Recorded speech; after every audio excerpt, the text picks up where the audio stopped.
যে এখানে প্লাবন অতিবৃষ্টির জন্য এখানে ফসলের ক্ষতি হতে পারে, ফসল ডুবে যেতে পারে, তখন আসলে সেই জরুরি অবস্থা জারি করে এখানে বিভিন্ন বাহিনী দিয়ে, সেনাবাহিনী দিয়েছে। তারা তো দুর্দিনের জন্যই তাদেরকে আমরা রেখেছি নাকি?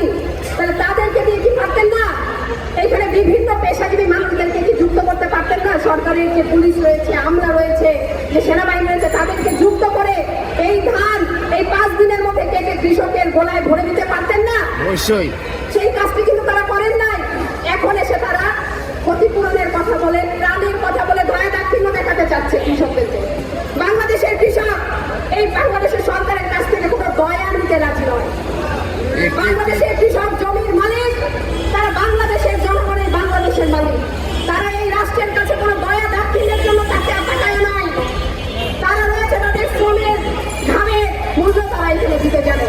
নিজেদের হাতে সেই ক্ষমতা অর্জনের জন্য আজকে সংগঠিত হতে হবে।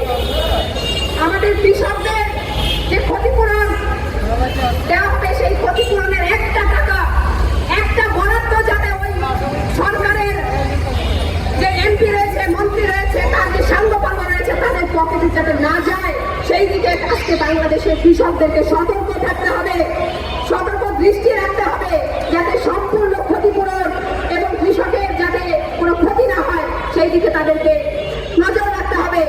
নিজেদের গ্রামে গ্রামে, মাঠে মাঠে যে কৃষকরা ক্ষতিগ্রস্ত হয়েছে তার তালিকা করেন। কোন কৃষকের কতটুকু ধান ডুবে গিয়েছে, কোন কৃষক কতটুকু ঋণের বেড়া জালে আবদ্ধ, সেই তালিকা করেন। সেই তালিকা ধরে খোঁজ নেবেন, সেটা মনিটরিং করবেন। নিজেদেরকে আসলে জুলাই গণঅভ্যুত্থানের পরে আমরা শিখেছি, যখন 5 তারিখে এখানে হাসিনা উচ্ছেদ হয়ে গেল, 8 তারিখে এখানে ইউনূসের নেতৃত্বে অন্তর্বর্তীকালীন সরকার গঠিত হলো। এই 5 থেকে 8-এর যে 3 দিন সময়, এই সময় বাংলাদেশ কিভাবে পরিচালিত হয়েছে আপনারা একটু চোখ বন্ধ করে চিন্তা করেন। সেই 3টা দিন কিন্তু বাংলাদেশে কোনো নারী ধর্ষণ হয় নাই। সেই 3 দিন বাংলাদেশের নিরাপত্তায় আমরা কোনো তেমন কোনো নিউজ আমরা এখানে দেখি নাই। বাংলাদেশের জনগণ সতর্ক, সজাগ ছিলেন। সেইভাবে আমাদেরকে সজাগ থাকতে হবে, সতর্ক থাকতে হবে। এবং বলতে চাই আরো একটি বিষয়, আজকে আমরা হয়তো শহর অঞ্চলের কৃষকদের ইস্যু নিয়ে আমরা দাঁড়িয়েছি, কিন্তু একইভাবে আমাদের যে জলবায়ু পরিবর্তন, সেই দিকে খেয়াল রাখতে হবে। যে প্রাকৃতিক বিপর্যয় সারা বাংলাদেশের বিভিন্ন অঞ্চলে নেমে আসে, সেই দিকে আমাদের নজর রাখতে হবে। আপনারা জানেন সমুদ্র উপকূলীয় অঞ্চলগুলো ধীরে ধীরে ডুবে যাচ্ছে। এখানে জরিপে দেখা গিয়েছে যে 2050 সালের মধ্যে ওই দক্ষিণাঞ্চল সহ প্রায় 17% ভূমি সেটি হচ্ছে যে পানির নিচে তলিয়ে যাবে।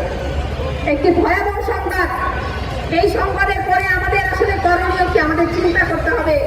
এই পুঁজিবাদী সাম্রাজ্যবাদী যে চক্রান্ত, এই পুঁজিবাদীর যে খেলা, এই পুঁজিবাদী সমাজ ব্যবস্থার মধ্যে পৃথিবীকে রক্ষা করা দায় হয়ে গিয়েছে।